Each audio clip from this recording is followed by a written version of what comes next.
Good morning. Welcome to all. So, మనం schemes కి సంబంధించి ఎస్టర్డే ఇంట్రడక్షన్ యూట్యూబ్ ద్వారా మాట్లాడడం జరిగింది.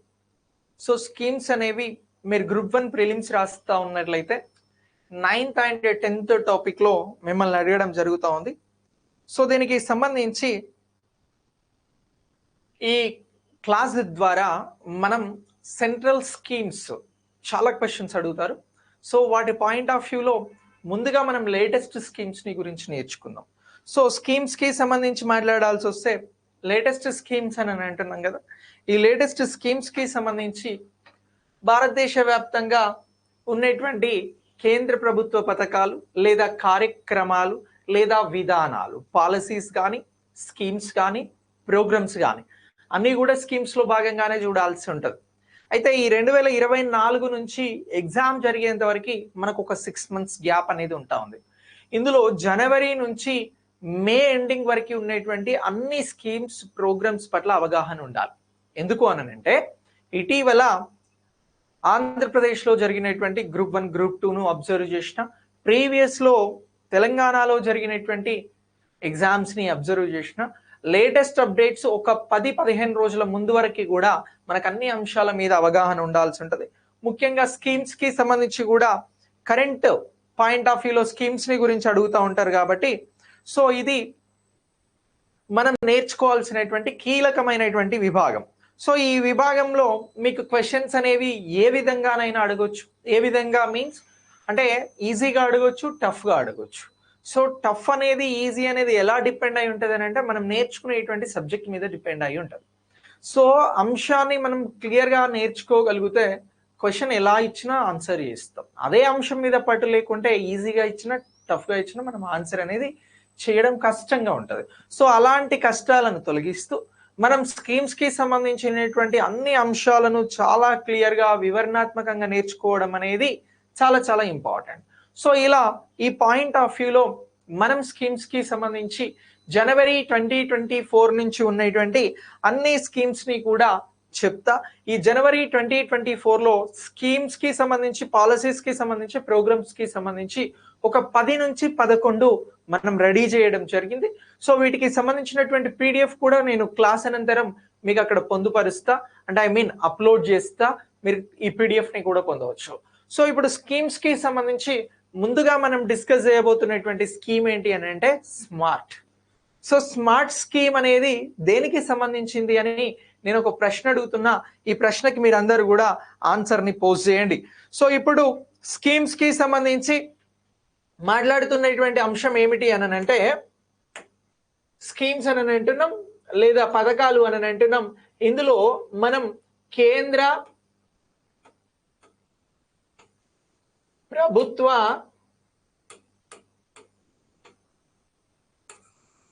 పథకాలు అని అంటున్నాం, రైట్? సో మరి ఈ కేంద్ర ప్రభుత్వ పథకాలకి సంబంధించి మనం మాట్లాడేటువంటి అంశాలు దేనిని గురించి ఉంటాయి అని అంటే ఓన్లీ పథకాలే కాదు, విధానాలు, వీటినే పాలసీస్ అని అంటాం. ఓకేనా? పాలసీస్ గురించి కూడా మనం మాట్లాడతాం. అలాగే ప్రోగ్రామ్స్ అని అంటున్నాం, ప్రోగ్రామ్స్ కూడా మాట్లాడతాం. ఇవన్నీ కూడా రిలేటెడ్ టు స్కీమ్స్ అనేటువంటి టాపిక్ గా మీరు గుర్తించాల్సి ఉంటుంది. అయితే ఫస్ట్ మనం మాట్లాడుతున్నటువంటి టాపిక్ ఏంటి అని అంటే స్మార్ట్ అని అంటున్నాం. సో ఇప్పుడు స్మార్ట్ కి సంబంధించినటువంటి ఈ స్కీమ్ ఏమిటి అనేది మనం మాట్లాడాలి. సో స్మార్ట్ అంటే మళ్ళీ మీరు రిలయన్స్ స్మార్ట్ అది ఇది అనేది గుర్తుపెట్టుకున్నా కూడా మనకు ఒక స్కీమ్ అనేది ఉన్నది అనేటువంటి అంశాన్ని మీరు మర్చిపోవద్దు. స్మార్ట్ 2.0 అనేటువంటి ఒక స్కీమ్ అనేది 2024 జనవరి 3న ప్రారంభించబడిందండి. ఎప్పుడు ప్రారంభించబడింది అని అంటున్నాం? 2024 జనవరి 3న దీనిని ప్రారంభించడం జరిగింది. సో ఇలా ప్రారంభమైనటువంటి ఈ స్కీమ్ అనేది మనకి ముఖ్యమైనటువంటి స్కీమ్ గా గుర్తుంచుకోండి. 2024 జనవరిలో ఫస్ట్ వచ్చినటువంటి స్కీమ్ గా స్మార్ట్ 2.0ని గుర్తించాల్సి ఉంటది. మరి స్మార్ట్ 2.0కి సంబంధించినటువంటి స్కీమ్ ఎవరికి సంబంధించింది అని అడుగుతారు. సింపుల్ గా క్వశ్చన్ ఇస్తే 2024 జనవరి 3న స్మార్ట్ 2.0 స్కీమ్ అనేది ప్రారంభమైంది. ఇది ఎవరికి సంబంధించినటువంటి స్కీమ్, ఏ విభాగానికి సంబంధించినటువంటి స్కీమ్ అని క్వశ్చన్ అడుగుతారు. ఇలా క్వశ్చన్ అడిగితే మీరు చెప్పాల్సినటువంటి ఈ స్కీమ్ అనేది ఆయుర్వేద టీచింగ్ ప్రొఫెషనల్స్ కోసం తీసుకొచ్చినటువంటి స్కీమ్ గా దీన్ని గుర్తించాల్సి ఉంటదండి. ఎవరి కోసము అని అంటున్నాం, ఆయుర్వేదం అనేటువంటిది ఒకటి ఉంది. ఈ ఆయుర్వేదానికి సంబంధించి భారతదేశం దీనికి బాగా ప్రోత్సాహం అందించేందుకు ఈ ఆయుర్వేద టీచింగ్ ప్రొఫెషనల్స్ కి సంబంధించినటువంటి స్కీమ్ అని అంటున్నాం. టీచింగ్ ప్రొఫెషనల్స్ స్కీమ్ అని అంటున్నాం. సో ఈ టీచింగ్ ప్రొఫెషనల్ స్కీమ్ అనేది మనకి ఎలా అనంటే, ఇగో ఈ టీచింగ్ ప్రొఫెషనల్స్ కోసం వచ్చినటువంటి స్కీమే స్మార్ట్ 2.0 అని అంటున్నాం. ఎవరి టీచింగ్ ప్రొఫెషనల్స్ కి సంబంధించినటువంటిది అని అంటే ఆయుర్వేద టీచింగ్ ప్రొఫెషనల్స్ కోసం వచ్చినటువంటి స్కీమ్ గా గుర్తుంచుకోవాల్సి ఉంటది. మరి ఈ స్కీమ్ ని ఎవరు తీసుకురావడం జరిగింది, ఎవరు ప్రారంభించారు అనేటువంటి అంశాన్ని కూడా అడుగుతారు. అలా ఆప్షన్స్ ఇచ్చి ఈ క్వశ్చన్ ఇలా ఇచ్చి దీనికి ఆప్షన్స్ లో ఆయుర్వేద మంత్రిత్వ శాఖ అని చెప్పేసి అడిగితే మీరు ఆన్సర్ సరైనదని చెప్తారా, సరికానిది అని చెప్తారా అని అంటే సరికానిది అని చెప్పాల్సి ఉంటది. ఓకేనా? ఆయుర్వేద మంత్రిత్వ శాఖ కాకుండా దాని విభాగంలో పనిచేస్తున్నటువంటి వారు 2.0 అనేటువంటి స్కీమ్ ని ప్రారంభించడం జరిగింది. వారు ఎవరు అనేది ఒకసారి మనం మాట్లాడదాం. CCRAS అనేది ఒకటి ఉందండి. సో ఇప్పుడు స్మార్ట్ 2.0 స్కీమ్ ని ప్రారంభించింది ఎవరు అని అంటున్నాం. ఇది క్వశ్చన్, ఇట్లా క్వశ్చన్ వస్తుంది. స్మార్ట్ 2.0 స్కీమ్ ని ప్రారంభించింది ఎవరు అనేటువంటి క్వశ్చన్ వస్తుంది. సో దీన్ని ప్రారంభించినటువంటి వారు ఎవరు అనేటువంటి క్వశ్చన్ వస్తే మనం రెండు అంశాలను గుర్తుంచుకోవాల్సి ఉంటది. ఒకటి ఏమని అంటున్నాం, CCRAS అని అంటున్నాం. ఏమని అంటున్నాం? CCRAS అని అంటున్నాం. సో CCRAS అనగా ఏమిటి అని అంటే, సో దీనికి సంబంధించి central council for research in Ayurveda sciences అని అంటున్నాం అండి. సో ఇలా ఏమని అంటున్నాం, central council for research in Ayurveda sciences అని అంటున్నాం. సో ఇలా దీనిని గుర్తుంచుకోవాలి. So central council for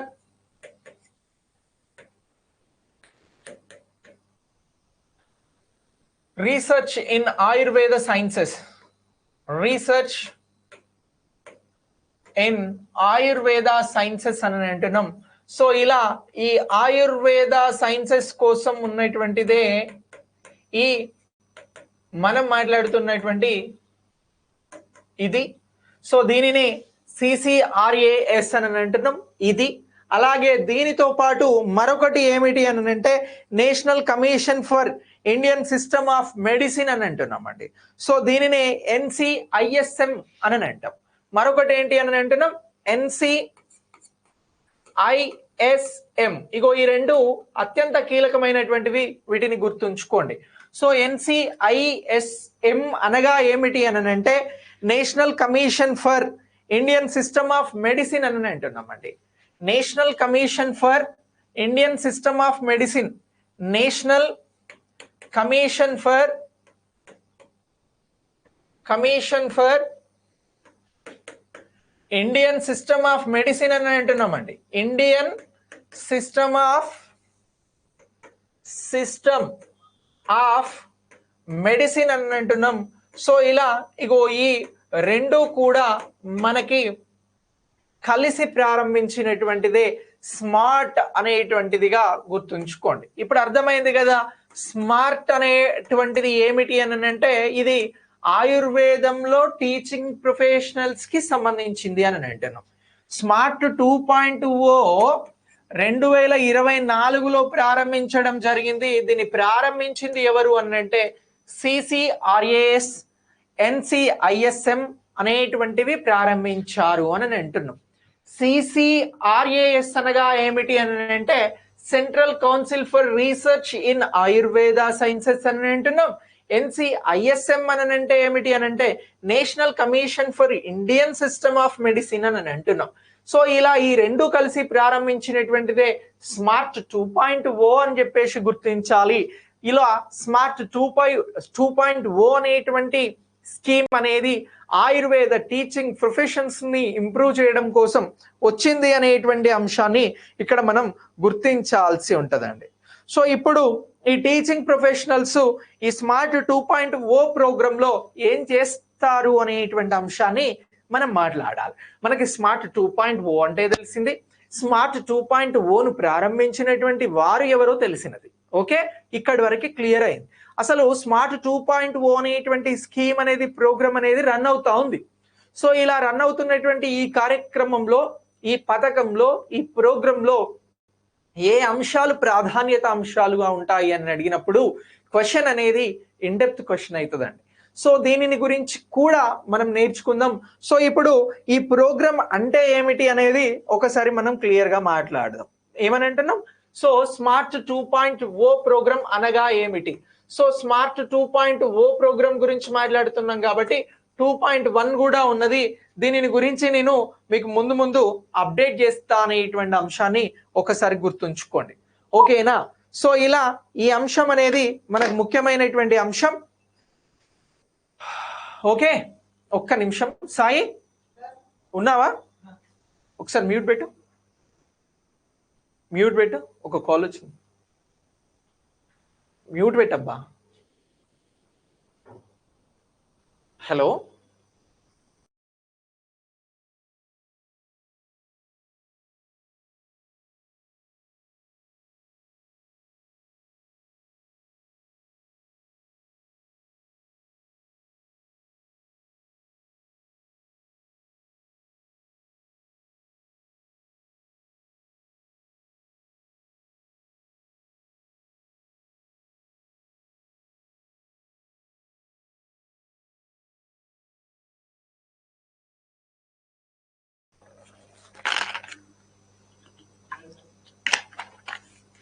live లో ఎంతమంది ఉన్నారు? Okay, right. ఒకసారి నేను అర్థమవుతుంది అందరికీ, ఒకసారి ఆన్సర్ చేయండి. నా దగ్గర మీ అది లేదు. ఒకసారి క్లియర్గా అర్థమవుతుంది కదా? మీరు సేస్తారు నో చెప్పండి. ఏమైనా మార్పులు చేర్పులు ఉంటే నేను చూసి చెప్పేస్తా. స్మార్ట్ 2.0కి సంబంధించి ప్రోగ్రామ్ ఉద్దేశం గురించి మాట్లాడదాం. సో ఇప్పుడు ఈ ప్రోగ్రామ్ కి సంబంధించినటువంటి అంశాలను గురించి మాట్లాడితే, సో దీని ఉద్దేశం ఏమిటి అనేది ఒకసారి తెలుసుకుందాం. రైట్,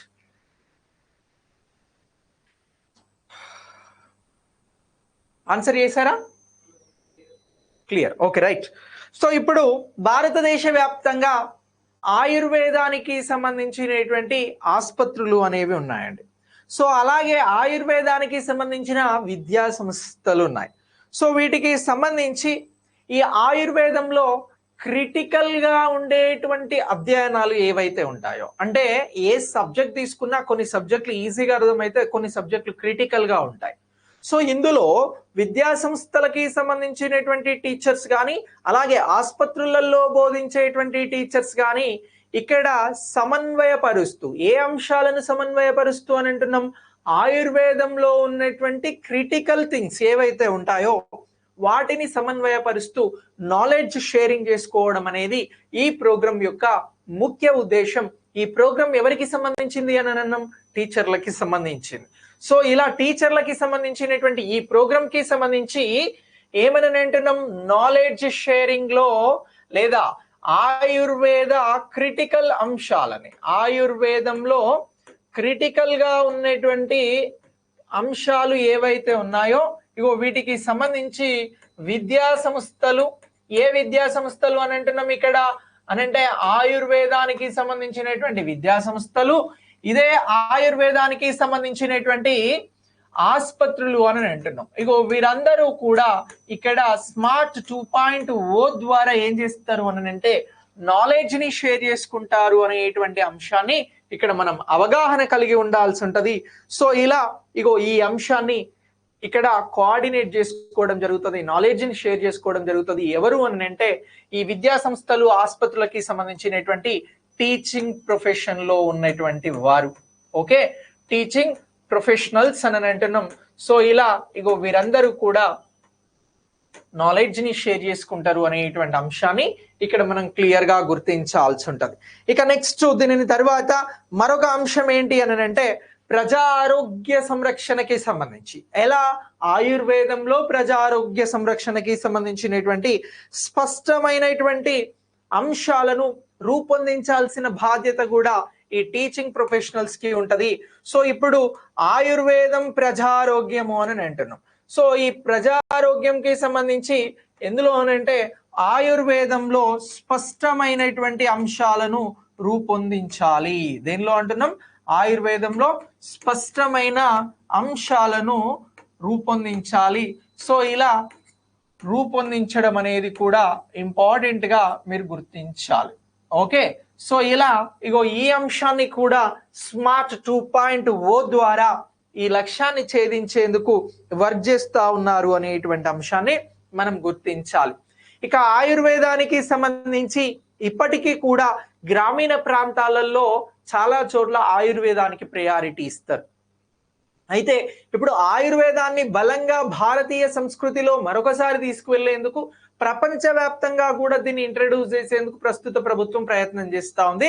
దీనికోసమే 2014లో మంత్రిత్వ శాఖను కూడా తీసుకురావడం జరిగింది, అదే ఆయుష్ మంత్రిత్వ శాఖ.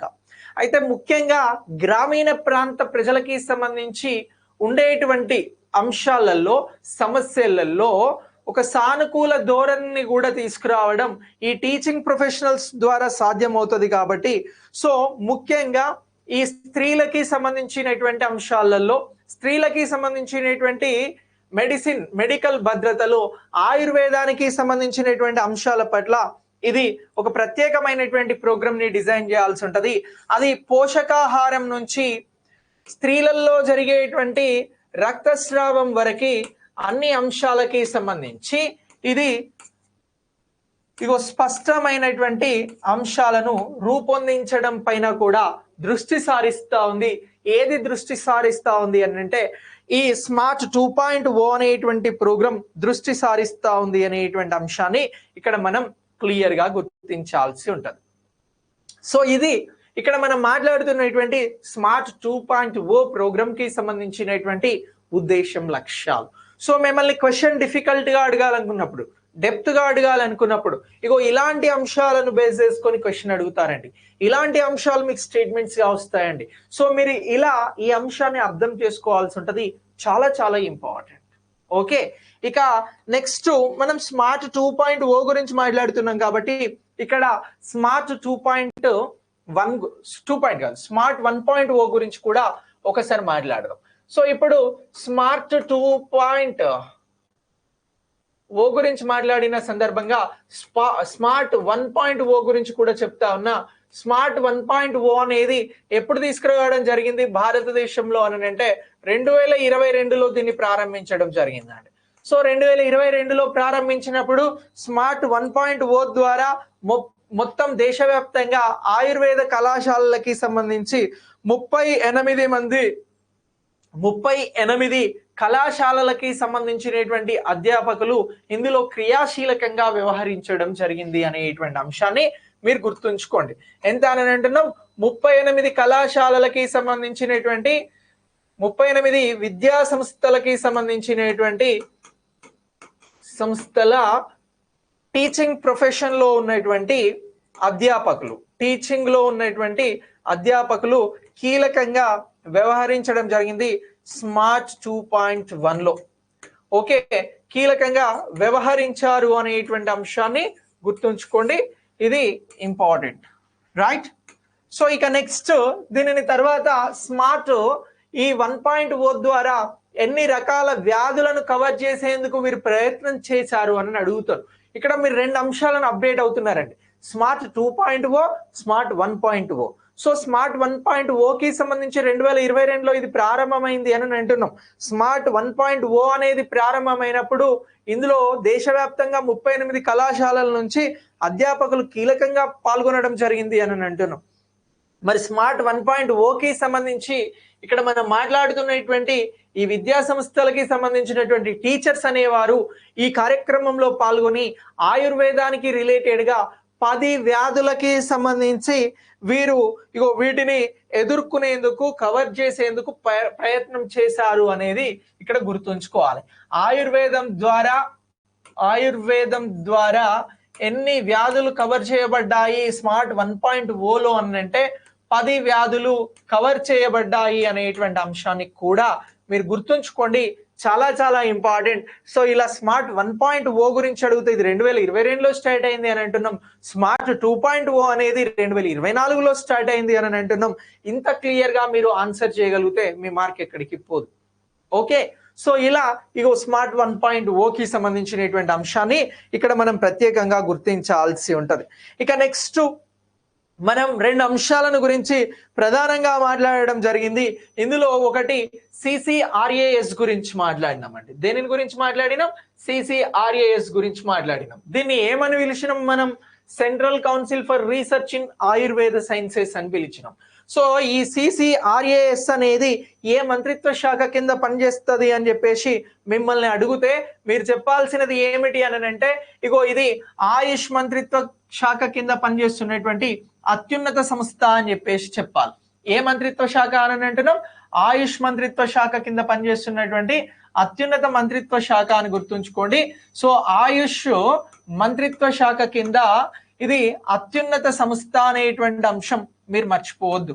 ఓకే, సో ఇలా ఈ అత్యున్నత సంస్థగా ఉన్నటువంటి central council for research in Ayurveda sciences గురించి డైరెక్ట్ CCRAS ని విస్తరించండి అని కూడా క్వశ్చన్ అడగొచ్చు. అలా అడిగితే central council for research in Ayurveda sciences ఇది ఆయుష్ మంత్రిత్వ శాఖ కింద అత్యున్నత సంస్థగా భారతదేశంలో కొనసాగుతా ఉంది అనేటువంటి అంశాన్ని ఇక్కడ మీరు క్లియర్ గా గుర్తించాల్సి ఉంటది.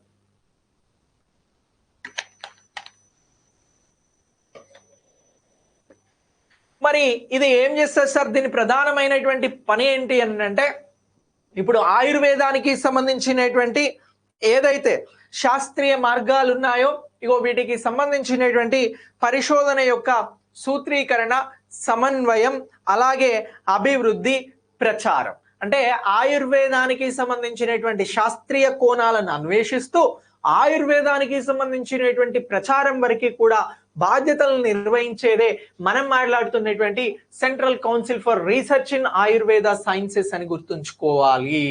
ఇది ఆయుర్వేద మంత్రిత్వ శాఖ పరిధిలో అత్యున్నత సంస్థ అని గుర్తుంచుకోవాలి. ఓకేనా?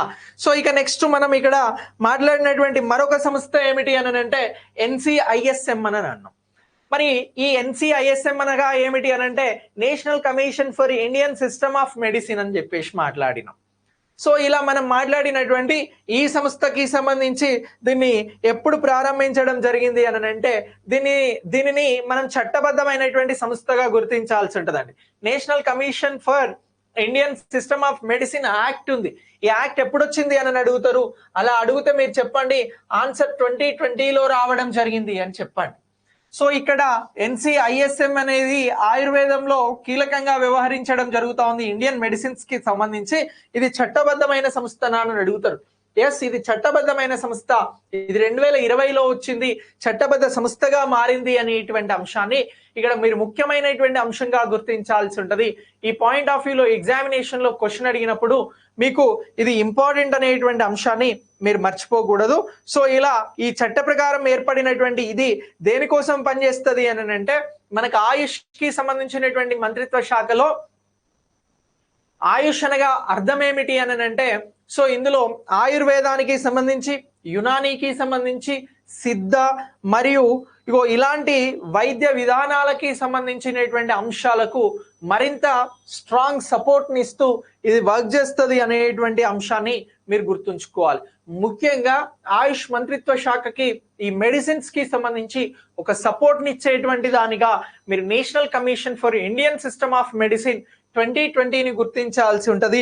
ఇలా ఈ అంశం అనేది మీకు ముఖ్యమైనటువంటి అంశంగా గుర్తుంచుకోవాలి. మనం స్మార్ట్ 2.0 కానీ స్మార్ట్ 2.1.0 కానీ ప్రారంభించిన వారు ఎవరు అని అంటే CCRAS NCISM అని అంటున్నాం. CCRAS అనగా central council for research in Ayurveda sciences అని అంటున్నాం. NCISM అనగా national commission for Indian system of medicine అని అంటున్నాం. ఈ రెండు కలిసే స్మార్ట్ 1.0ను స్మార్ట్ 2.0ను ప్రారంభించాయి అని అంటున్నాం. స్మార్ట్ 1.0 అనేది 2022లో స్టార్ట్ అయింది. స్మార్ట్ 2.0 అనేది 2024లో స్టార్ట్ అయింది అని అంటున్నాం. సో ఇవన్నీ కూడా మనం ఏ మంత్రిత్వ శాఖకి రిలేటెడ్ గా మాట్లాడుతున్నాము అని అంటే ఆయుష్ మంత్రిత్వ శాఖకి రిలేటెడ్ గా మాట్లాడుతున్నాం. మరి ఆయుష్ మంత్రిత్వ శాఖ అనేది ఎప్పుడు ప్రారంభమైంది సార్ అనేటువంటి అంశాలను కూడా మనం ఇక్కడ క్లియర్ గా మాట్లాడాల్సి ఉంటది. సో ఆయుష్ కి సంబంధించినటువంటి మంత్రిత్వ శాఖ గురించి, మినిస్ట్రీ గురించి మాట్లాడాల్సి వస్తే ఈ మినిస్ట్రీ అనేది భారతదేశంలో 2014లో ప్రారంభమైంది అనేటువంటి అంశాన్ని మీరు ఇక్కడ గుర్తుంచుకోవాల్సి ఉంటది. 2014 నవంబర్ 9న ఈ మంత్రిత్వ శాఖను ఏర్పాటు చేయడం జరిగింది అని అంటున్నాం. ఎప్పుడు అని అంటున్నాం? 2014 నవంబర్ 9న దీనిని ప్రారంభించడం జరిగింది. దీనికి మంత్రిగా ప్రస్తుతం ఎవరున్నారు అని అంటే సర్బానంద్ సోనోవాల్ గారు ఉన్నారు, కేంద్ర మంత్రి. ఎవరు అని అంటున్నాం? సర్బానంద్ సోనోవాల్. సో ఈ పేరుని గుర్తుంచుకోండి. మంత్రిత్వ శాఖలకి సంబంధించినటువంటి పాయింట్ ఆఫ్ వ్యూలో మనల్ని క్వశ్చన్ అడిగినప్పుడు ఇది ఉపయోగపడుతుంది. ఈయన కేంద్ర మంత్రి అని అంటున్నాం. ఇక కేంద్రంలో సహాయ మంత్రిగా ఎవరున్నారు అని కూడా మనల్ని క్వశ్చన్ అడుగుతారు. సో సహాయ మంత్రిగా ఎవరున్నారు అన్నప్పుడు మీరు ఆన్సర్ చేయాల్సినటువంటి పేరేమిటి అని అంటే మహేందర్ ముంజ్రేకర్ అనేటువంటి పేరును ఇక్కడ గుర్తుంచుకోవాల్సి ఉంటది. సో మహేంద్రభాయ్ ముంజాఫరా, ముంజేకర్ కాదు, మహేంద్రభాయ్ ముంజాఫరా, మహేంద్రభాయ్ ముంజాఫరా. ఈయన సహాయ మంత్రి అని గుర్తుంచుకోవాలి. ఇక్కడ మనం మాట్లాడినటువంటి ఆయుష్ మినిస్ట్రీలో ఆయుష్ ని విస్తరించండి అని అడుగుతారు. ఆయుష్ ని విస్తరించండి అని అంటే ఏ అనగా ఏమిటి అని అంటే ఆయుర్వేదం. వై అనగా ఏమిటి అని అంటే యోగా. యు అనగా ఏమిటి అని అంటే యునాని మరియు సిద్ధ అని చెప్పేసి యునాని అని అంటున్నాం. ఎస్ అనగా ఏమిటి అని అంటే సిద్ధ అని అంటున్నాం. అలాగే హెచ్ అనగా ఏమిటి అని అంటే హోమియోపతి అని అంటున్నాం. ఆయుష్ లో ఈ పదాలు ఉన్నాయి, ఇవి గుర్తుంచుకోండి. సో ఎగ్జామినేషన్ పాయింట్ ఆఫ్ వ్యూలో మిమ్మల్ని క్వశ్చన్ అడుగుతారు. వెరీ సింపుల్, ఆయుష్ ని విస్తరించండి అనేది క్వశ్చన్ వచ్చినప్పుడు మీరు ఏ ఫర్ ఆయుర్వేద అని గుర్తుంచుకోండి. ఓకే, ఇక నెక్స్ట్ వై ఫర్ ఏమనగా అని అంటే వై అనగా యోగా అని గుర్తుంచుకోండి. ఇక నెక్స్ట్ దీని తర్వాత యు అనగా ఏమిటి అని అంటే యునాని అని గుర్తుంచుకోండి. ఎస్ అనగా ఏమిటి అని అంటే సిద్ధ అని గుర్తుంచుకోండి. ఇక హెచ్ అనగా ఏమిటి అని అంటే హోమియోపతి. ఓకే, ఇగో ఇది మీరు గుర్తుంచుకోవాల్సినటువంటి ముఖ్యమైనటువంటి అంశం. ఆయుష్ మంత్రిత్వ శాఖలో ఆయుష్ ని విస్తరించండి అని అంటే ఇవి ముఖ్యమైనటువంటి అంశాలుగా గుర్తుంచుకోవాలండి. ఓకే, ఇప్పుడు ఆయుష్ మంత్రిత్వ శాఖకి సంబంధించినటువంటి లక్ష్యాలను గుర్తించండి అని అంటారు. ఆయుష్ మంత్రిత్వ శాఖకి సంబంధించినటువంటి లక్ష్యాలని గుర్తించండి అని అంటారు. ఇంకొంచెం డెప్త్ కి వెళ్దాం. ఎలాగో మనం స్కీమ్ గురించి మాట్లాడినాం కదా, సో ఇంకొంచెం డెప్త్ కి ఇవ్వాలనేది నా ఉద్దేశం. ఇవ్వమంటారా వద్దంటారా?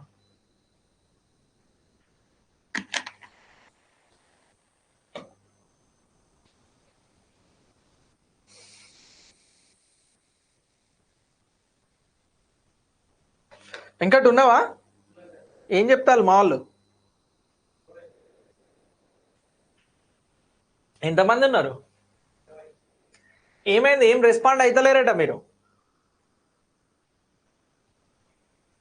సో ఇక్కడి వరకు సరిపోతుంది. అయితే సమ్ టైమ్స్ క్వశ్చన్స్ డెప్త్ గా అడిగినప్పుడు ఆయుష్ మంత్రిత్వ శాఖకి సంబంధించినటువంటి ప్రధాన లక్ష్యాలను గుర్తించండి అని అంటారు. ఇప్పుడు ఆయుష్ కి సంబంధించినటువంటి లక్ష్యాలను గుర్తించాలి అన్నప్పుడు ఆయుష్ మంత్రిత్వ శాఖ ఏం చేస్తా ఉంది అని అంటే ఈ ఆయుర్వేదానికి సంబంధించి యునాని, సిద్ధి, హోమియోపతి, యోగాకి సంబంధించినటువంటి అంశాలను పరిశోధించి అభివృద్ధి చేసి వాటికి సంబంధించినటువంటి ప్రచారాన్ని ఇస్తుందండి. ఇక నెక్స్ట్ ఈ ఆయుష్